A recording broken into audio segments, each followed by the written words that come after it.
మాజీ మంత్రి హరీష్ రావు మధ్య సవాళ్లు ప్రతి సవాళ్లు కొనసాగుతున్నాయి. రైతు రుణమాఫీపై రేవంత్ రెడ్డి సవాలు స్వీకరిస్తూ అమరవీరుల స్తూపం వద్దకు రాజీనామా లేఖతో హరీష్ రావు చేరుకున్నారు.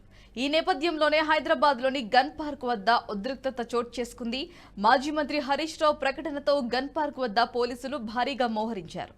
హరీష్ రావు రాకతో బీఆర్ఎస్ శ్రేణులు కూడా భారీగా తరలివచ్చారు. దీంతో పోలీసులు అనుమతి నిరాకరించారు. గన్ పార్క్ వద్దకు ఎవరూ రావద్దని హెచ్చరికలు కూడా జారీ చేశారు. ఇంతలోనే హరీష్ రావు రాజీనామా లేఖతో గన్ పార్క్ వద్దకు చేరుకున్నారు. ఆయనతో మాజీ మంత్రి తలసాని శ్రీనివాస్ యాదవ్, ఉప్పల్ ఎమ్మెల్యే లక్ష్మారెడ్డి సహా పలువురు కీలక నేతలు వెళ్లారు. సీఎం రేవంత్ రెడ్డి సవాళ్లను స్వీకరిస్తూ రాజీనామా లేఖతో అమరవీరుల స్తూపం వద్దకు చేరుకున్న హరీష్ రావు అమరవీరుల స్తూపానికి నివాళులర్పించారు. సీఎం రేవంత్ రెడ్డి కూడా రాజీనామా లేఖతో అమరవీరుల స్తూపం వద్దకు రావాలని సవాల్ విసిరారు హరీష్ రావు. ఇదే అంశానికి సంబంధించి మరింత సమాచారం ఎగ్జిక్యూటివ్ ఎడిటర్ శివప్రసాద్ గారు మరింత సమాచారం అందిస్తారు. చెప్పండి భారతి. నిన్న జరిగినటువంటి ఛాలెంజ్ కి సంబంధించి ఇవాళ బీఆర్ఎస్ అగ్రనేత హరీష్ రావు అనుకున్న విధంగానే సమయానికి అమరవీరుల స్తూపం దగ్గరికి చేరుకుని తన రాజీనామాతో సహా అక్కడ 5 మందిని మాత్రమే అక్కడికి పోలీసులు అలౌ చేశారు. చాలా మంది బీఆర్ఎస్ కార్యకర్తల చుట్టూ అంతా కూడా జమగూడినటువంటి పరిస్థితి. అక్కడికి వెళ్లి అక్కడ మీడియాతో తర్వాత మాట్లాడారు. తాను ఛాలెంజ్ కి నిలబడి తన రాజీనామా పత్రం చేతిలో పట్టుకుని ఇక్కడికి వచ్చాను, కానీ ముఖ్యమంత్రి రేవంత్ రెడ్డి తన సవాల్ని స్వీకరించలేకపోయారు అని చెప్పి ఆయన తీవ్రమైనటువంటి వ్యాఖ్యలు చేశారు. అంతేకాకుండా ఏవైతే కాంగ్రెస్ పార్టీ ప్రకటించిందో అవన్నీ కూడా సరిగ్గా అమలు చేయలేనటువంటి పరిస్థితుల్లో ఉంది.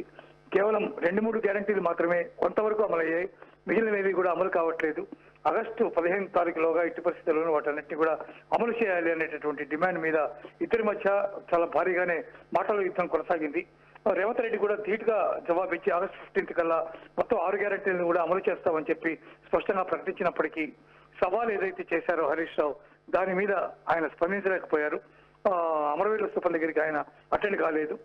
కొంతవరకు ఇది కొంత ఇబ్బందికరంగా కాంగ్రెస్ పార్టీకి పరిణమించినప్పటికీ ఎట్టి పరిస్థితులు చేస్తామనేటటువంటి మాటనే ఆయన వివిధ సమావేశాల్లో చెప్తూ ఉన్నారు.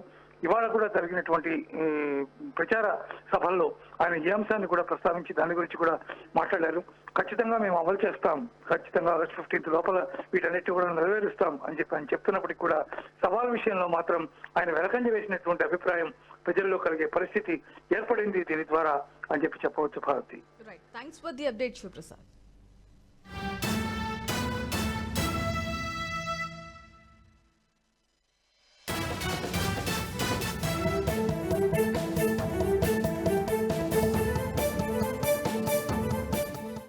ఎన్నికల ముందు మీరు కాళ్ళల్లో చేతులల్లో మొక్కి మీరు బాండ్ పేపర్ల మీద రాసిచ్చిన మాటలు స్వయంగా సోనియా గాంధీ గారు రాష్ట్ర ప్రజలకు లేఖ రాశారు. ఈ 6 గ్యారంటీలను 100 రోజుల్లో అమలు చేయించే బాధ్యత మాది అని స్వయంగా సోనియా గాంధీ గారే రాష్ట్ర ప్రజలకు లేఖ రాశారు.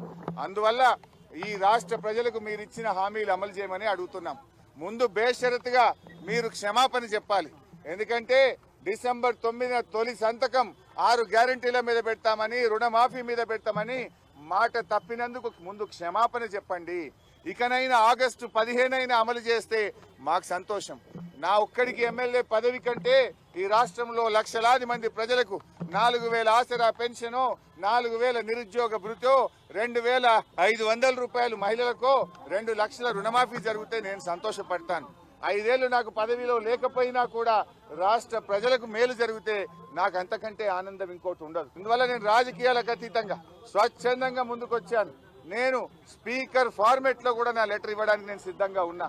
ఇవాళ నీ డిమాండ్లను ఇవాళ ఇక్కడ ఉండే జర్నలిస్టుల చేతిలోనే నా రాజీనామా పత్రాన్ని పెట్టి వెళ్తా ఉన్నా. స్పీకర్ ఫార్మెట్ లో రాజీనామా ఆమోదించుకొని పదవికి దూరంగా ఉండడానికి నేను సిద్ధం. కానీ నువ్వు మరి ప్రజలకు ఇచ్చిన మాట నిలబెట్టుకోవాలని కోరుతా ఉన్నా. 6 గ్యారంటీలు 100 రోజుల్లో అమలు చేస్తామని బాండ్ పేపర్ల మీద రాశారు. చట్టబద్ధత తెస్తామని చెప్పారు. మొదటి రోజే సంతకం పెడతామన్నారు. ఇది సోనియా గాంధీ తల్లిగా ఇచ్చే మాట అని చెప్పి రాష్ట్ర ప్రజలకు మీరు హామీ ఇచ్చారు. ఆ హామీలు అమలు చేయాలని మరొక్కసారి నేను కోరుతా ఉన్నా. మీరు రావడం రాకపోవడం మీ విజ్ఞత. ఒకవేళ మీరు రాకపోతే ఇక్కడ అమరవీరుల స్తూపం దగ్గరికి వస్తే పూలు పెట్టాలని మీకేదైనా బేసిజాలుంటే కనీసం మీ స్టాఫ్ ద్వారానైనా మీ రిజిగ్నేషన్ లెటర్ పెట్టండి. నేను ఇక్కడ ఉండే జర్నలిస్టులకే నా రాజీనామా లేఖ విచ్చిపోతున్నా.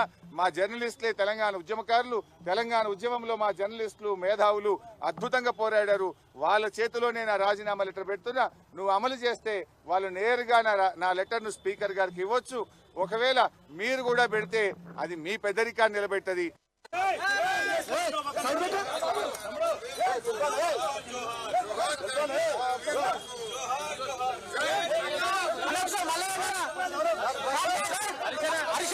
ఈ వీడియో మీకు నచ్చినట్టయితే లైక్ చేయండి, 10 మందికి షేర్ చేయండి. అలాగే కామెంట్ల రూపంలో మీ అభిప్రాయాలను మాతో పంచుకోండి. Nationalist hub group of channels ను సబ్స్క్రైబ్ చేసుకుని తెలుగునాట జాతీయవాద జర్నలిజాన్ని ప్రోత్సహించండి. ఈ వీడియో కింద ఉన్న బెల్ ఐకాన్ పై క్లిక్ చేయడం మర్చిపోవద్దు.